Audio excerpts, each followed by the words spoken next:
start?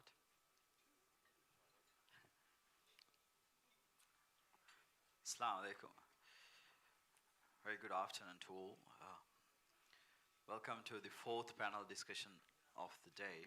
The topic is very interesting. It talks about many ways to unveil and uncover issues and challenges, and some of the ways, probably not solutions, but some of the best practices and suggestions which we can improve these areas and in the industry. So the topic is tourist airline operations and expansions in the Maldives. We do have a very diverse panel. We have Alal from TMA, and then we have Taskila from chairman of CEO and Beyond, and then we have Mr. Ahmed Maumoon from Manta Air, and then we have Ibrahim Elias, managing director, Thailand Aviation, and then we have Nashid, Villa Air. So we have, I would say, all the bigger carriers also here, and then good players. I'll start with Ala from this. It's a very interesting question, which I've been asking these questions to at least one panelist from the previous one. So it says, in your opinion, how would an ideally sustainable capacity building program work in the Maldives for the aviation industry, and how can the government contribute and assist you? So when it comes to building capacity, I think the most important thing for us is to know the forecast and the direction for the tourism industry as a whole. We as an industry, we are very much linked to the tourism industry and how the government or the destination in itself is looking to basically evolve and develop. So we are seeing a lot of basically diversification of the tourism segments that we had seen for over years. Now we're basically targeting looking at different segments within the tourism industry in itself. So I think what is the most important thing, if you ask me, when we are looking into developing capacity, is to identify separate segments for each of the airlines, so to make it sustainable. So if you are to take the whole destination as a whole, I think you might not be doing justice to your particular airline. So that's what I think we should be looking at for the future when it comes to capacity building. All right, bringing Taskila into this, the CEO and then overseeing the entire operation of Beyond. What are the key challenges you're facing when you started the operations of Beyond? Well, before I say what are the key challenges, let me outline what we want to be. Right. So my mom always told me that if you want to achieve something, if you want to grow, if you have dreams, talk about it. And then the other people help you get there, because you never get there alone. So we are here with this is the first industry event. We all have the same goal to make Maldives successful. So let me tell you a little bit what Beyond wants to be by 2030.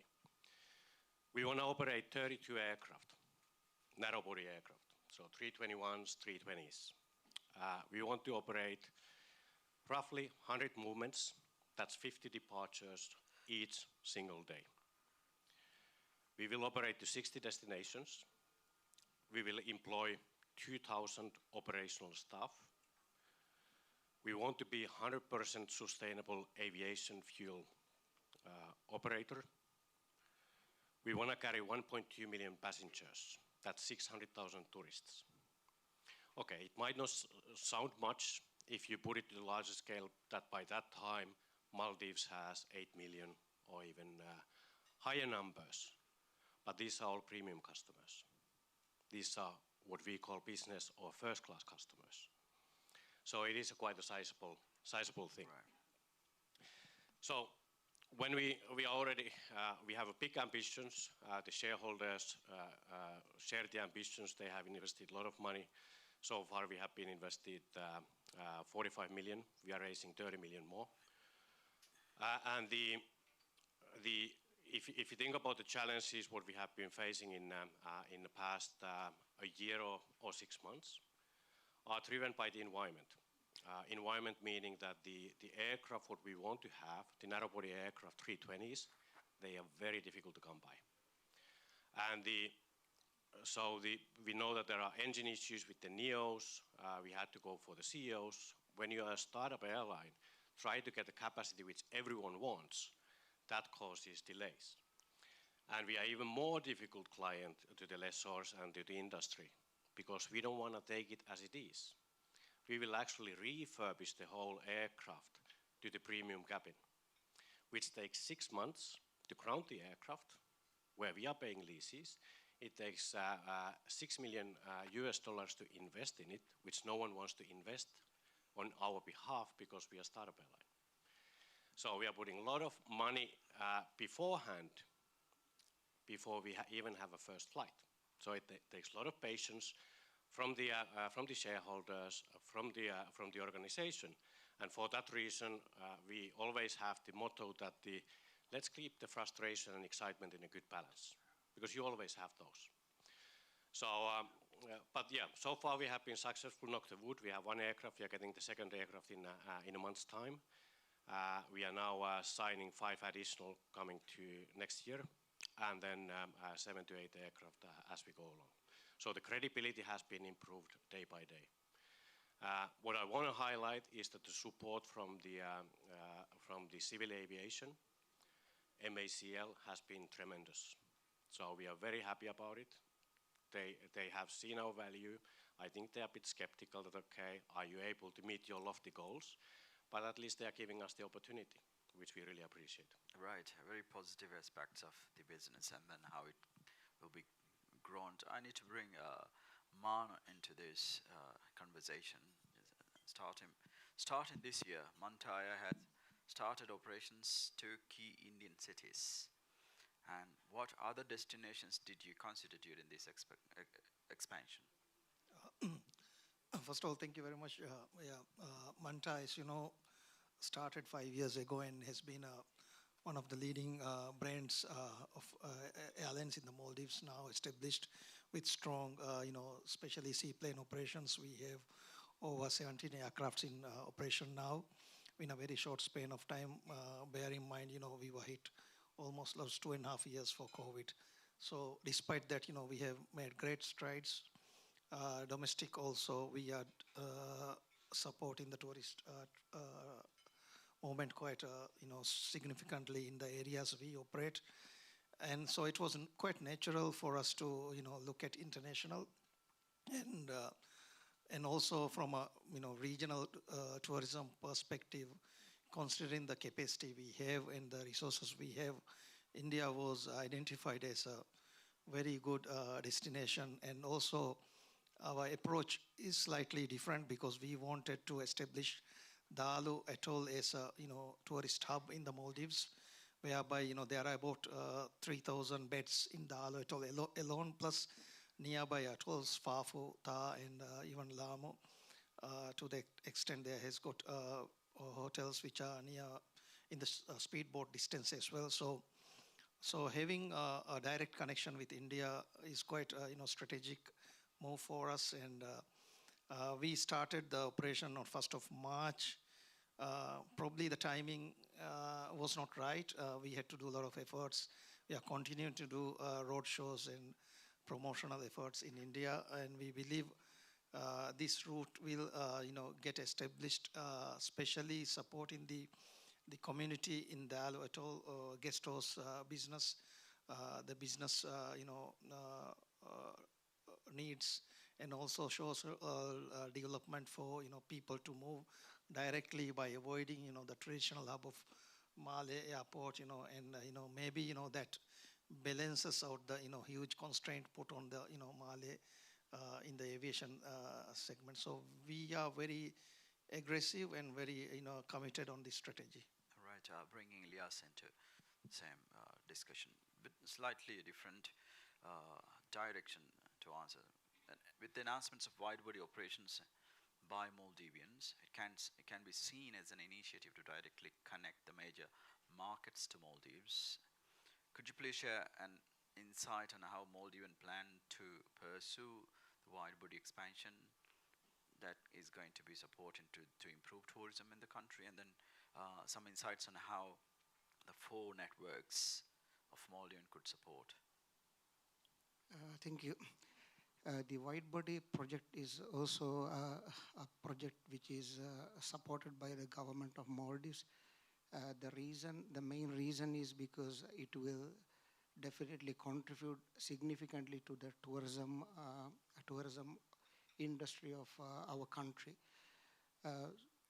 Maldivian has previous experience on the international, and even today we are operating to 5 regional cities in India, Bangladesh, as well as recently to Sri Lanka. And prior to COVID, we've been operating to since like continuously for almost 7 years to 6 cities in China. And this operation was stopped because of the restrictions during the COVID-19 imposed by the governments throughout the world. So Maldivian has this experience, and we definitely think this will significantly contribute to our tourist industries. So one of the key statistics is at the moment, like almost just 45%, just over 45% of all the tourist arrivals to the country are arriving via connecting flights. So by going for long haul or wide body aircraft, we are able to connect distant cities directly via direct flights. So this will again bring a huge convenience to the tourists for their travel journey. And the statistics shows like countries similar to Maldives, for example, Seychelles, Tahiti, or Mauritius, when they were able to connect the cities directly via tourist originating countries, the statistics shows there was a significant improvement in the tourist arrival. So we definitely we are very confident that will bring those tourists. For example, using the narrow body aircraft also, when we operate to cities in China, we were able to bring with using one aircraft or to 6 cities, or 2 aircraft to total 6 cities, like roughly 30 to 40,000 tourists. So with a wide body aircraft, that has potentially to double those numbers. What are your expected markets initially to start this? First of all, we are currently, in the process of securing an aircraft. The type we have selected is a 330-200, which we expect to be operational towards end of the year. And with our first aircraft, we are focusing on at least 3 cities in China. And the second aircraft, we are targeting to bring around mid-2025. And with the second aircraft, we'll be able to focus on some European as well as other destinations such as South Africa, which we again have previous experience operating. Thank you. Right, bring in Ashit. It's another airline operator in the Maldives, private sector. Apart from catering to tourism sector, okay, what other areas would you have practical potential for Villa Air? Well, Villa Air, I would like to really make a statement here that we are not only serving Tourism sector. the tourism sector, Right, yeah. because that misconception needs to be clarified. So we have been actually serving for the last 13 years. At the moment, we have actually strategized focusing on to the 2 destinations that we've been operating. And our primary objective is to really establish and finish Villa International Airport, Marmigili. And our intention is within the next 2.5 years to complete it. That will actually give us a platform for us to really then grow and expand. Using ATR, because especially considering Maldives, without tourism, we cannot really expand, Right. or even destinations as well. And the local travel population is very thin. So, and we have enough operators. So tourism is like my colleagues have mentioned, it's got to go for foreign tourists we have to bring it from outside. So that will be the ultimate goal. Right. Thank you. Yeah. You said not only catering to the tourism industry, right? What are your expansions planned for locals then? At the moment, we are actually not expanding to other destinations other than Mamigili and Darabandu where we're operating. The load factors ourselves operating to other destinations, that's going to have an impact on other carriers operating to other destinations. The load factor will be splitted, so it will be not a win-win situation, and there's not enough traffic in the Maldives to do that. So we don't see that the need for it. Obviously, if there's a business case, which we don't see, operating to other destinations other than the two destinations that we operate in. All right, I'll just bring in one of the largest seaplane operator in the world, says in the world, in the smallest country, and says, do you think your operations for expansions are limited, or is it unlimited? You can expand to any sector, any area, any territory. If not, what may be the next phase of your expansion to the business industry? So I think having like listened to all of you speaking here and like discussing about like what's next for Maldives as a destination, this gives us a lot of hope that there are different areas that we can still focus within the Maldives after 30 years of operation, whether it's the expansion plans for GEN or like going south towards Gaf Alif, Gaf Dal. Just to highlight that we have been operating to Gaf Alif recently, like for the past 6 months, we have collaborated with the resort and we are operating seaplanes on charter basis to Gaf Alif as well. So I think as the destination evolves and grows into new territories and when we go to new waters, then I think we have a lot of potential still. So if the industry and the resorts want us to expand within the Maldives, I think we have over 1,000 islands untouched. Like, I think the sky is the limit for us. Right, yeah, I think it's very, very beautifully said. Expansion is there, but she said very nicely, if the industry and then other players are willing. So we need some endorsements and supporters because, as Nashid said, the traffic is not very high for us. So we need to encourage more tourists to be transported, commuted between these islands, bringing Taskila into the conversation, starting a new operation, and then what key operational obstacles do you face right now currently when you are setting up the business? And then do you think regulatory amendments or fix all those changes will help you overcome these obstacles? Well, there are always operational challenges, and sometimes we are doing, and I will not go into the detail, but sometimes we are doing things for the first time in the Maldives. And there is no regulatory framework for what we are doing, and then there are no decisions to be made, and we cannot operate. So, or we cannot perform in that way. So there are, those are the things where we would require a bit more support or flexibility, and also the authorities or the industry to basically look at the benchmarks from the other countries and then potentially utilize that information to set up the regulations. Like I said, we have been getting a tremendous support from the CAA and all the respected parties. So in that sense, we can't really hope more. Obviously, as we grow, we would like to grow together. We would like to make sure that there is no obstacles in the future to hinder us. And that's why I'm quite actively doing tours with the ministers, with the civil aviation, and showing what is our 3-year plan. So everyone can think ahead. And it starts from the small things. So I mentioned earlier that if we want to have 32 aircraft, that requires 2,000 pilots and cabin crew. They are not from Maldives. we cannot get in at 4 years, we cannot get all of those from Maldives. Then it comes to the simple issue that, okay, is the government ready to issue enough visas? At the moment, they are not. If they issue enough visas, where do those people live?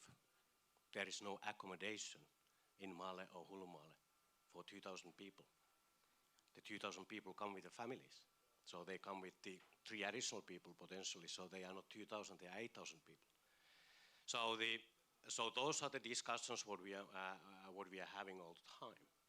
And at the same time, we are encouraging, because there is a lot of evolution in the aviation, and some of the things we want to introduce. We are encouraging the civil aviation and everyone else to study those things with us. Let's share knowledges. We share knowledges, they share knowledges. Let's go to visit other airlines. Let's go to visit other authorities together to learn from those experiences, so we can iron it out and make sure that the Maldives grows. Because if it doesn't grow, then it is the same situation as we discussed on a previous panel.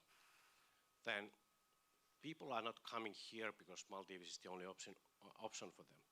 They come here because it's an attractive option.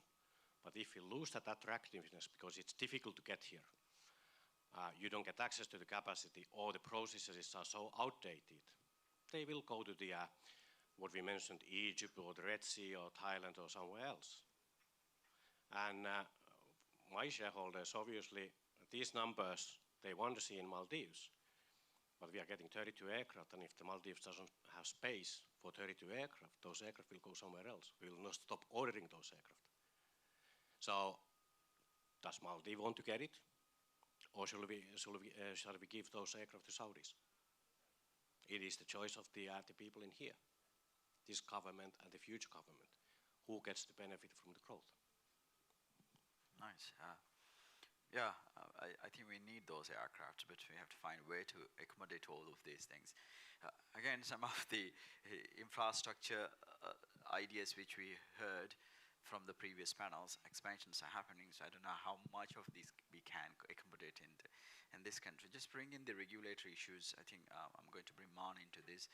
Do you believe policies and regulations need to be revised to ease and improve your operations? And then how can policymakers and industry stakeholders have better dialogue? Yeah, I think very relevant and good question. I think a short answer is yes. The country's policies need to be revisited. It's, I think, I mean, I can be quite critical, but obviously these kind of forums are to highlight, the challenges and issues, and only then those can get resolved. So putting airport every corner may not be a viable solution. I mean, in the morning session, some of the panelists were talking about airports where only one flight goes once a week, and the airport is in not the best conditions as such. I mean, the core reason is actually the elephant in the room, which is money. Where is the money for all these infrastructure investments? And if we are not putting the money into the technology, but only infrastructure, that implication also was highlighted in panel 3 discussions, whereby, we don't have money for technology, but we have money for infrastructure. But the infrastructure is laid out every corner, but no flights are going there. So definitely a lot of room for policy revisions there. And also, I'm also very sorry to highlight, but I think, we all know a state is involved in a lot of these operations, 100% state-owned airlines, 100% state-owned airports. And then to industry to grow, what other countries have shown us and what other mature industries have shown us is fair competition is required. And for fair competition and commercially to do things, private sector has to be involved in it. And if these policies are not properly placed in to support the private investors, then the problem is for the governments and policymakers to resolve using their own, I would say taxpayers' money in various things that they want to do, but then it may get wasted without any results, and in 5 years or 10 years we might be speaking about the same thing. So my quick answer is yes, it's high time the policies and these kind of decisions have to be, revisited. So, similarly, on the regulation side, also I would like to touch, Toro has already highlighted, we don't know what we don't know, but the globe is, global developments, evolution in aviation is happening. So we have to listen and we have to actually encourage innovation. We have to encourage growth. And by holding to the something, we have done in the past and to some experience we have will not allow this to happen and become us competitive. So we need to be more supportive of the investments that are coming into the country, which will bring a lot of innovation. But then, regulation has to, look into those areas. For example, even, if an airline, if an investor wants to bring a wet lease operation into the country, they're only limited to bring it for 3 months. They're not allowed to have it for 12 months to understand and study it properly. So these kind of limitations in the regulation environment actually slows us down. It's not designed to, growth and innovation. It actually slows us down. So I agree. I vouch for that. It requires a lot of changes. Right. Bringing Nashid into this, I think, yeah, I know Yas want to jump in, but I'll come back to you because Man also mentioned many times government-owned enterprises. So, I'm going to Nashid first. Contributing to the same discussions, like, do you believe policies and regulations are challenges for your aviation industry? Do you have any areas to highlight? In my opinion, aviation is an industry that is challenging, and we have all vouched into it because if you go back in history, Wright brothers took the challenge, and we are all brothers of him. So challenge should not be something that we should fear. Getting to the point where the regulations and the policies, if I split the question into two halves, in my opinion, yes, they do present challenges, but when it comes to the regulations are promulgated in such a way by the Civil Aviation Authority, they issue a notice of proposed rulemaking. So there is an interaction between the regulator and the stakeholders. We know the regulation, what is coming, and also we do get an opportunity to really to give feedback, and then amendments or changes are made to the regulation. Sometimes, as the industry's interests are really looked into by the regulator. So yes, I think there is a process in when the regulations are being promulgated, a process where there is engagement between the regulator and the industry or the stakeholders. But when it comes to policies, we really are hit by surprises usually, because there is very little or no involvement of the industry, or our sentiments are not really reflected when policies are made. For instance, to give an example, resources are limited. That's what we've been talking about. Like Manu also mentioned, we are seeing that airports popping up everywhere around the country. And as a national carrier, obviously, is doing the flights to all these places. Every landing is a flight cycle, which is costing a lot of money, really. And on the panel, we had discussions where some of the airports are only operated weekly 2 flights. I mean, what are we doing? Like, even to operate a very small airport, we would have to employ about maybe 30 to 40 people. And if you have only 2 flights operating a week, we are employing people to do only 2 flights. They will have to come to work only 8 days in a month. I mean, does this make sense to us or not? I mean, I think it's part onto us as aviators as well to educate the general public, because this pressure is coming to the policymakers really from the constituents. So I think it's important that as aviators, we have to educate the public. Because, I mean, one of the things that I really hit me during the COVID was how vulnerable we as a country, because living in Malé during COVID, okay, we have heard our ancestors during the Second World War, they ate magufai, right? Okay, that was the main source of food. And but if you, when COVID hit us, I mean, living in Malé, I can't even think of getting magufeng in Malé. No food sources. So should we actually be reclaiming land and putting tarmac, or should we actually be thinking more seriously about, food reserves as a country? We have to have some sort of food security as well, rather than putting tarmacs and airports on every single atoll, really. I mean, this needs to be thought about. All right, interesting. Yes, it's the private sector is saying you get some benefits, you get some advantages as a national carrier. So they also highlighted some of the policy level challenges, some of the regulatory level challenges.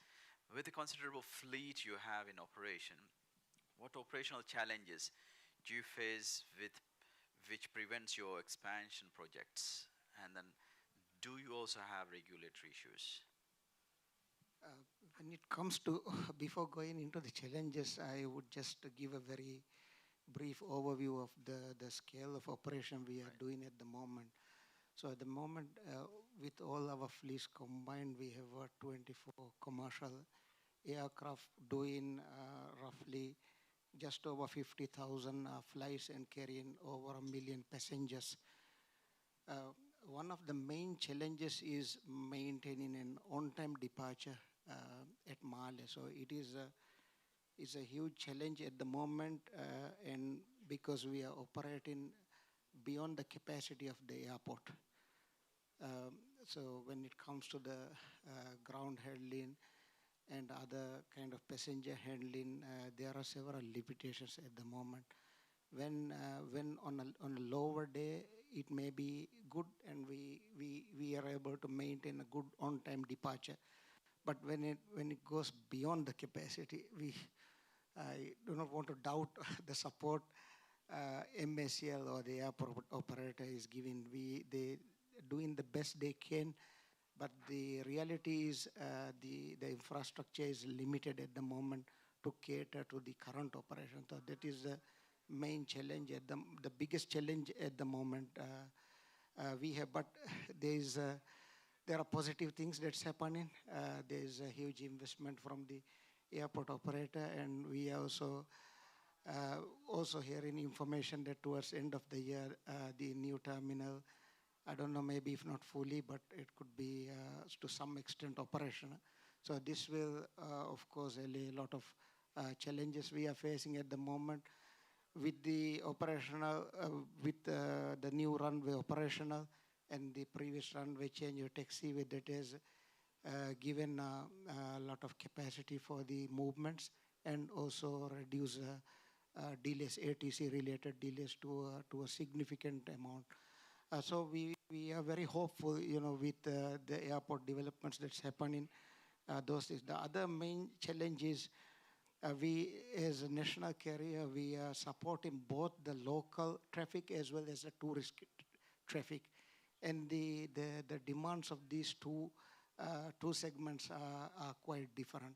When it comes to the tourist market or the resource hotels, it's a very frequency sensitive market, because the tourists who are arriving in Malé or departing, we had to provide a decent connecting times, maybe 2-3 hours. But it's a challenge when because today we are serving 16 domestic airports in the country, and not all this. My colleagues have also highlighted this point on a few occasions, but the main challenge is the tourism is not concentrated on these airports enough to cater to 3 or 4 flights daily, and this is the main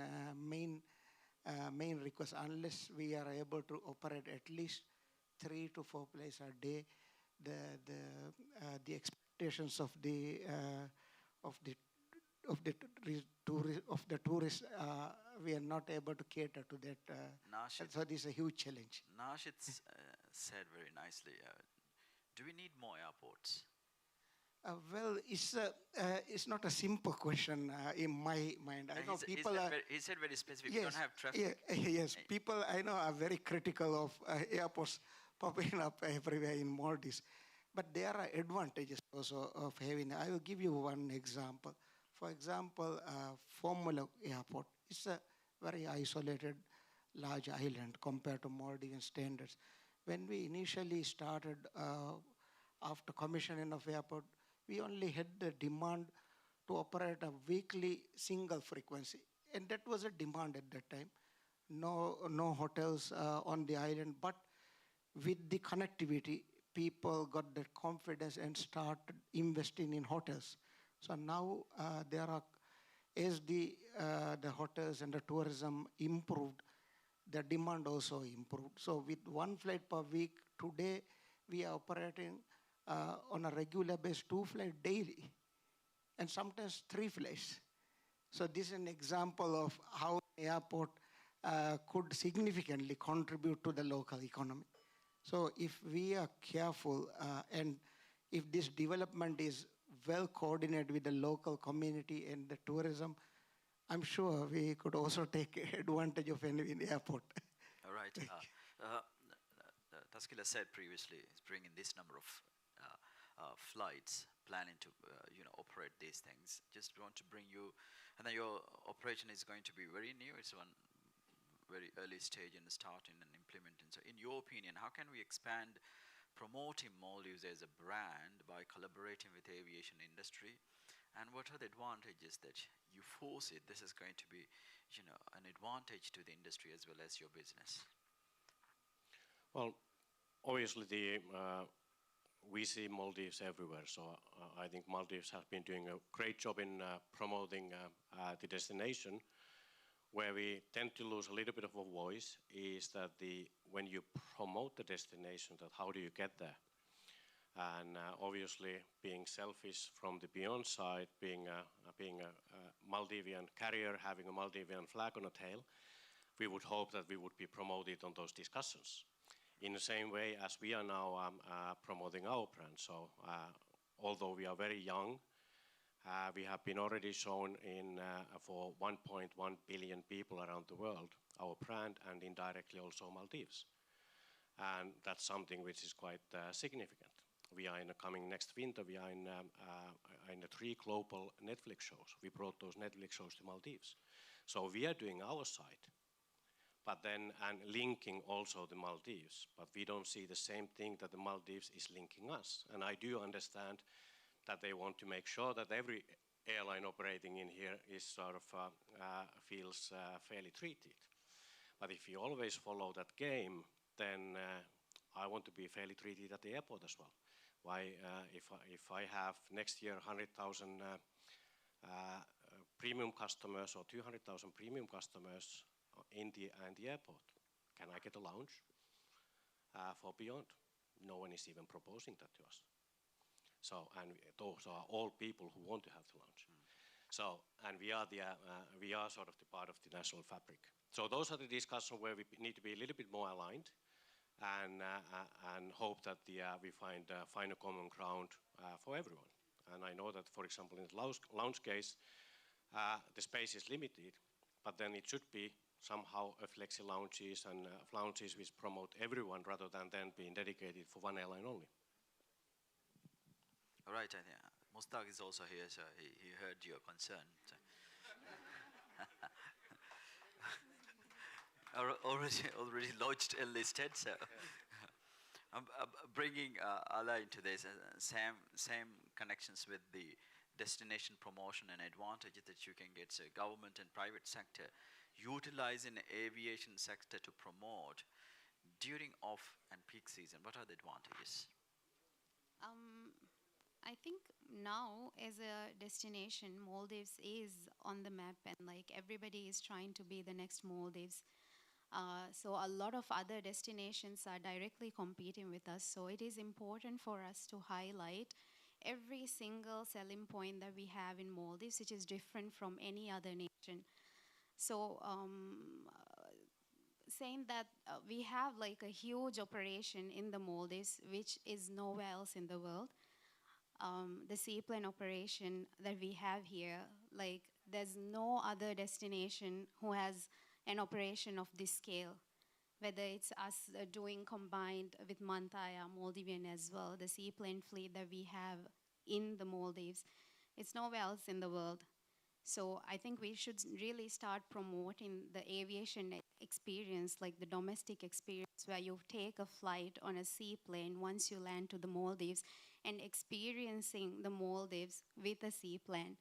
So I think there's a lot of potential for us to market ourselves and include the aviation experience as part of the package when you're visiting the Maldives.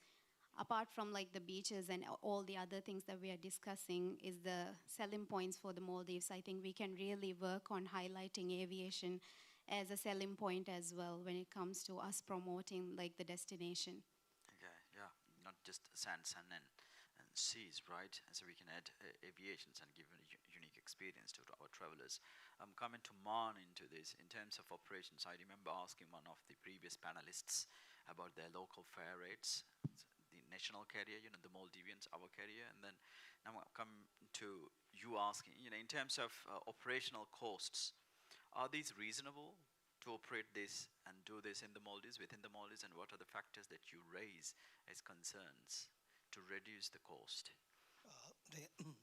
Thank you. On the cost side, I think aviation obviously is a high cost investment, and even for to operate it is a very high cost. I think it's important to recognize that last few years the rotables and consumable of aircraft parts have actually increased costs by more than 15%, which is a huge cost to the all the airlines and even airport operators, depending on what they buy. The supply chain has faced major issues in terms of especially on the engine side. The overhaul costs have gone up more than 60-70% on engines, and it's not only the cost, it's actually turnaround time. We have engines going to the shops and coming back after 1 year, which is a huge, if you look at it from a turnaround time, it's actually increasing the cost of operation for the airline. So on the international supply chain side, on the parts, there's a huge cost increase. On the local front, on operation, obviously the inflations and increase in costs would have an impact on overall manpower costs and rentals and other costs. So it is again on the high side, but I also want to like to throw some numbers to have a feel for what we are talking about. Taking a flight, a 1 hour flight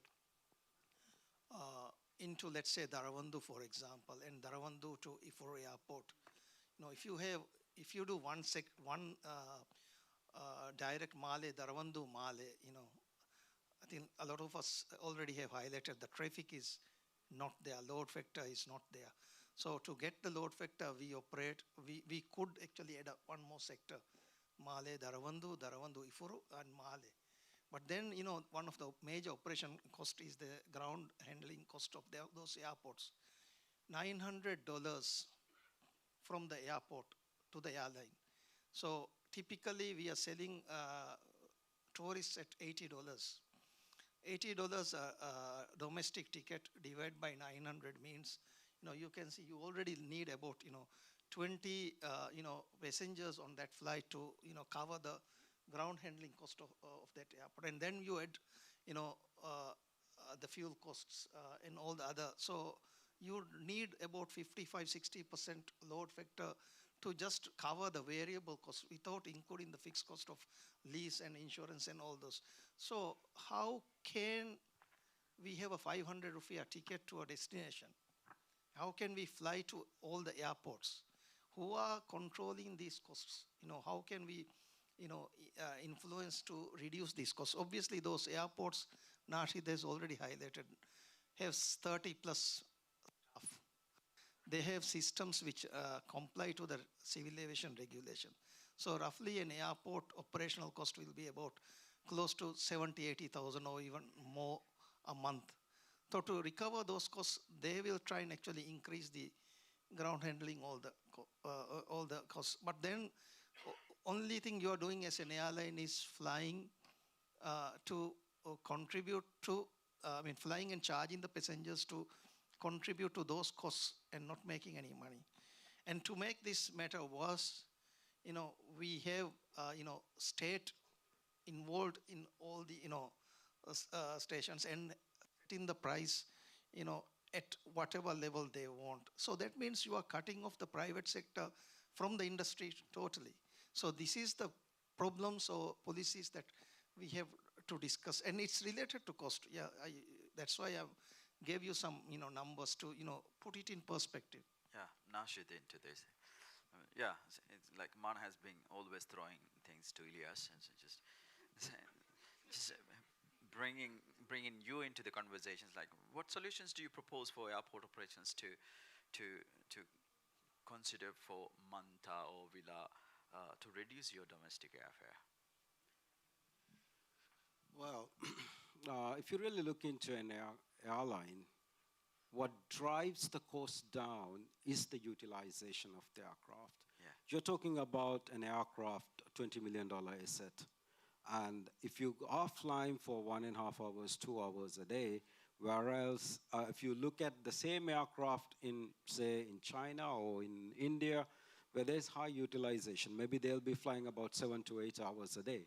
So obviously, without having adequate traffic to fly the aircraft, the utilization will be low. And with low utilization, there's very little that we can do. So I don't see until we have more resorts developed in the Maldives, like Ala mentioned, and develop aviation. I mean, until now, we've been very lucky to have tourism, to have air transport in the Maldives. Without aviation, I don't think we would have actually reached these milestones in the Maldives. We've seen other countries, even far better in terms of even in Europe, places like Greece, where a lot of tourists are going. But Maldives is unique, and we've been blessed because seaplane really started, and we really had an early stage of aviation induction in the Maldives. And also what's unique about seaplane is because there's hardly any infrastructure development required. If you really want to have a aerodrome built, you're talking about at least $11 million. I mean, and then you have to have the necessary civil aviation regulations. You have to have the fire truck. You're talking about $800,000 at least for a fire truck. And then obviously the payroll and all that. So obviously operating seaplane is the way which makes money in aviation in the Maldives because there's hardly no infrastructure required. So basically that's what's the chicken that lays golden egg, to be honest. So, and we are blessed to have this tourism with us. It is a synergy for the growth of aviation in the Maldives. Right. Thank you. Yes, what are your thoughts on implementing an aviation master plan for the Maldives? Would this aid in expansion and regulations of the industry to improve? What are the advantages we will have with this? Yes, definitely. Having such a well prepared master plan help in our expansion and move forward in a sustainable way, and will address the many drawbacks that we are facing today, as highlighted by my colleagues here. So first of all, how it should address how we want to bring international traffic into the country. To start with Malé, or how many international airports that we require in the country, and how they be distributed, and what is the policy for domestic airports. Like within, government has already announced, like within 30 minutes of a boat ride, there should be an airport available throughout the country. So these and how the airports will be connected to the inhabited or industrial or resorts via a sea transport link, or we have RTL at the moment. So when all this, and what is a traffic forecast that we are aiming to achieve throughout the country? Maybe in the government has already announced that government would like to have a 20-year development plan. So all these matters need to be addressed in such a plan, and that will give all the stakeholders a tool to prepare for the future. Like for example, in certain categories of airports, like what is the technology that we would like, nowadays everybody is moving into the technology and contactless technologies throughout the airport. So all these matters, if it is addressed in such a plan, it will definitely help us a lot. One of the things which is for an airline the most important factors are fleet planning. A fleet planning is also only possible when we have a good forecast available to the airlines. Manpower development does take time. We have recently seen a lot of people going for pilot training, like huge numbers, 400, 500 people going at once. So what will be the impact? If does our plan create enough jobs for them, or is there such an expansion to accommodate all these professionals, which requires quite a lot of resources and time? So it's definitely, and the last of all, it has to be well integrated into the tourism master plan, and then only we will, because tourism and aviation go hand in hand. Thank you. Right. I think these are side-by-side master plans. They should be implemented, and then both should support one another mutually. I think interestingly talked about manpower, capacity building, cost reductions, operations at the same time using tourism and then aviation as a boosting or a driver to sustain this destination for the long run, as previously some experts highlighted. We're getting some similar parallel destinations, same as like duplicated like us in different parts of the world. So do we have any questions to the panel? If not, I'll give them a very short. Okay.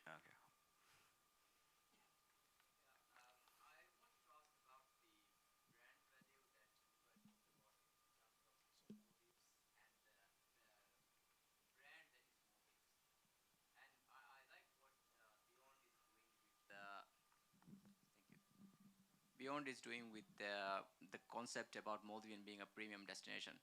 I believe that Maldives has been riding on the back of culture and a brand value which has been created in the last 20 years. But now, in the present day, what we are competing with is we're trying to compete on price with a lot of places which has necessarily the same geographical characteristics as us. If you look at Sri Lanka, I don't want anything to do with Sri Lanka in terms of the opportunities that it gives to different travelers. It's most similar to us. Right. Philippines, Thailand, Turkey, these are all our competitors. What we have offered to the people who are traveling here is a brand that has a value to it, and it has been created over time. And now I think we are losing that. In my own view, that we are losing that. If we lose that, there is nothing of particular value, that intangible value that we can assign to the brand that is Maldives. And I think as an airline, the local operators and the airline operators which are going to international destinations, we have to think about that, to bring that, the different name to it. We could be the Patek Philippe of watches, or the Rolex of watches, or we could just be any other watch brand there is. And I think it's a similar case with Maldives as a brand in the tourism industry, and especially in the aviation industry as well. All right. Very broad statement coming from pilots. The table of pilots. Yeah, I think Bjorn is started. He said brand values. What's the value of it? Brand equity values. Are we doing anything to enhance the brand values? Or can we sustain the brand value of this destination? Yeah, obviously the brand is very important in important part of the product, and if you dilute your brand too much, if you don't have a basis to develop the brand, then ultimately you are like any other. right? And then it is all about who is going to be the most cost effective, easiest to access to, and that's it. But then if you maintain on a premium branding, people are able to be more tolerant on the shortcomings of many things that you need to get connection flights. You need to do this and that to get there, because it is an achievement to get something not many people are able to do. So I do believe that the Maldives need to have that premium branding, because the Maldives will never have the scale that it can compete to the Sharm el Sheikhs and the other destinations in around the world, or Phuket and Pattayas. So as a beach destination, so it has to have that branding. Okay, I come here for a reason. It's something special. It is my anniversary. It's my honeymoon. It is something special, and I want to come to the Maldives. And that has been built, like you said, for the past 20 years. Let's not throw it away. Right, everyone, yeah, very quickly, just comment on the brand. I think what the question was very important and useful as well. As a brand, I think Maldives, we all have to really work together. It's not something that one entity beyond Vilaya, TMA, Mantaya, Island Aviation alone can do. It's got to be the airport as well. It's the experience. It's what people actually go through it. So just going to the domestic terminal in there, what's the experience the guests actually feel? We know the airport don't have land and things, but we have to work together. And then again, there was discussion about the authorities as well, the egos and the pride. We've got to put all that aside, and we have to work together to have a system that we've got to use the technology. We've got to have, if the law needs to be changed, regulations needs to be done, that we have to do it. We cannot really afford to lose it because as a nation, it's took a lot of effort from a lot of Maldivians to come where we are today, and we cannot afford, and we've got to pass this on to the next generation. And so it's not time for us to slack. We've got to put that effort. Yeah. Thank you. I will agree with Nashid on that. We need to work together. I think too much time is wasted on working individually, and addressing individual requirements. Now it's a time where with the new airport, the new terminal, and all the new developments, if we can actually use this type of platforms, more discussions, and integrate all the stakeholders and address those problems and work together, the brand issues and positioning, pitching Maldives to the right target audiences would actually benefit us. I think the globalization, because of the globalization, we cannot live 20 years back the way we were thinking. Things has to be done faster and more in a collaborative fashion. We can't have vehicles for every resort in the airport. This has to be understood. It's the one who shouts most get the slots, and the other resorts don't get it. That has to be thought through and addressed. And for that we need braver, strict, braver, rigid, plans and stakeholder collaboration. We can't be flexible at the same time address these needs. So that is I think the message I wanted to share, and this is a very good brilliant platform for that. Thank you. Yes. I also agree with my colleague, because the Maldivian experience must start from the first moment the tourists arrive here. They must have a pleasant environment from the moment they arrive here, from the receive to the transport, arrival at the immigration, baggage collection, and also seamless connectivity to the domestic flights, domestic wheel aircraft as well as seaplane.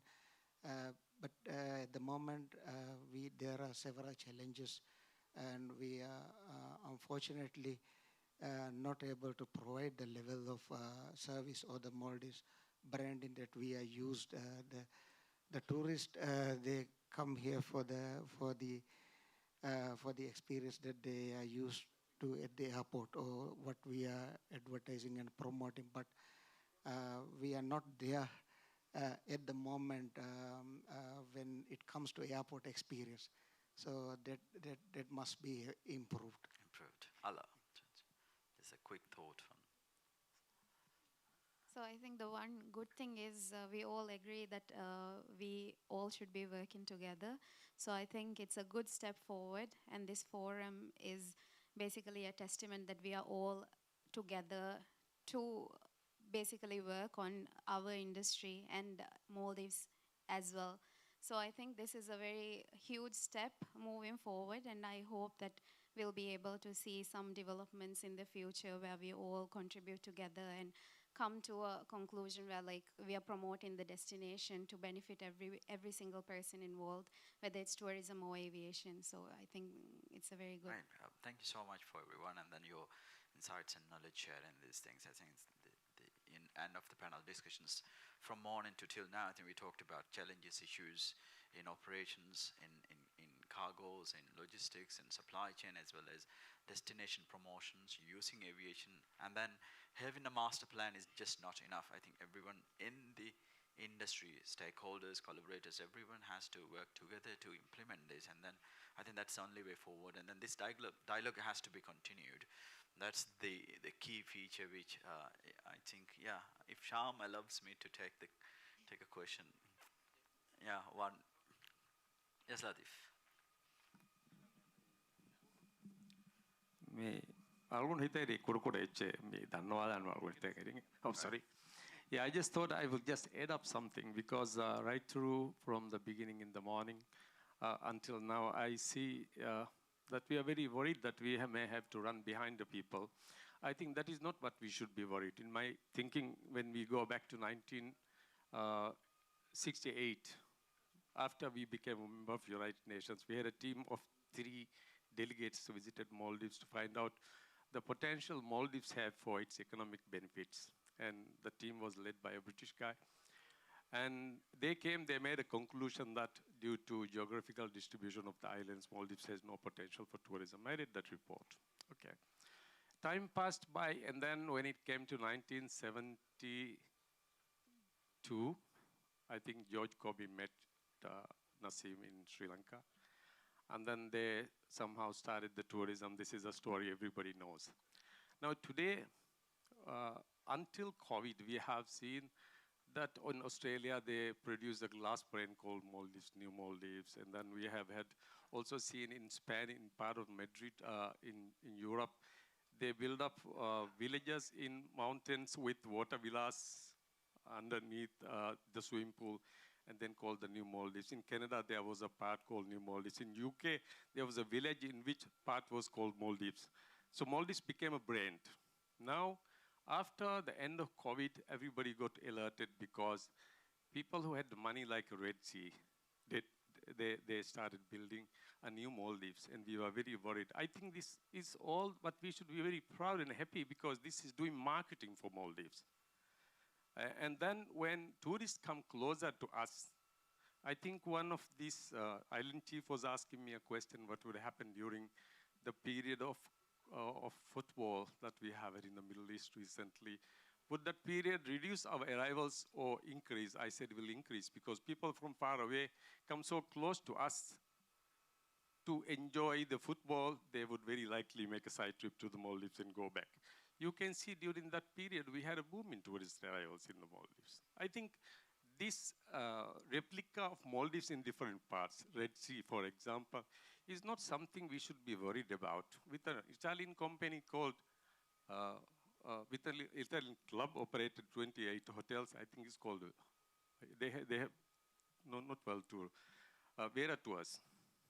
I was working with them, and they have also had hotels operated in the Red Sea. Red Sea is closed, very narrow entrances from both, and the sea texture is different from ours. We are open islands in the middle.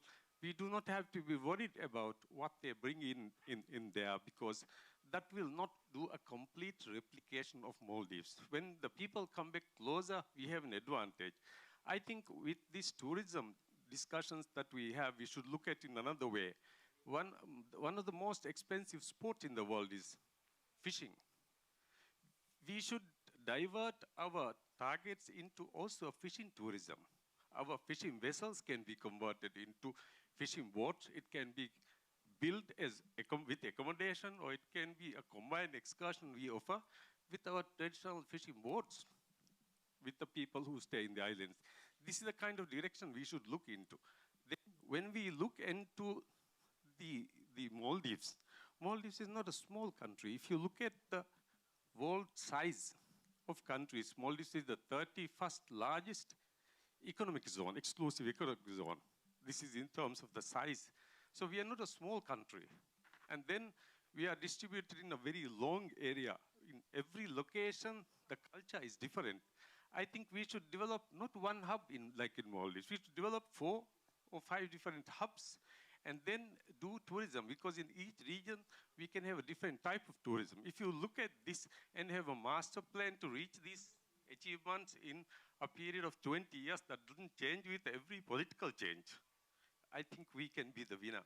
And such a master plan should not be allowed to change without endorsements from the parliament. I think if we all put our mind into this positive thinking and then go ahead and push, we have more space and we will have more capacity to have more seaplanes in the Maldives. Thank you. All right, thank you so much. That's all for today. Yeah, thank you.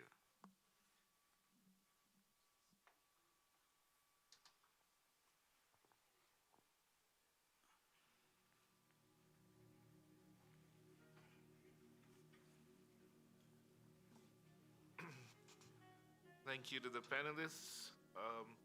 To give away the token of appreciation for this panel, may I please invite Chairman, Airlines Operators Committee AOC, and Airport Manager Etihad, Mr. Munaz Ali. And to accompany him, please, Director of Medium Events, Mr. Shah Mohammed.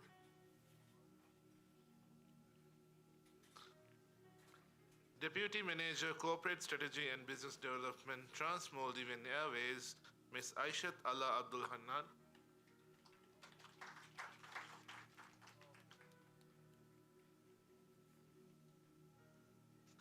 CEO and Chairman, Fly Beyond, Mr. Tero Taskila.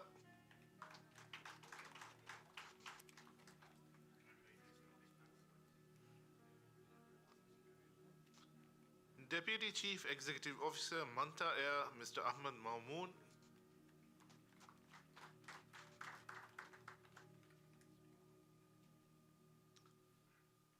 Managing Director, Island Aviation Services Limited, Mr. Ibrahim Yaz.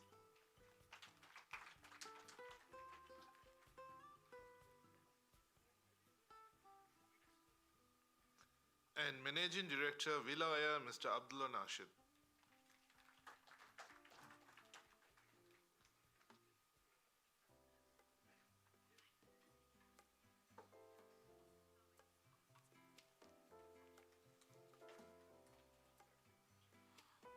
Can we now please have a group photo with the panelists?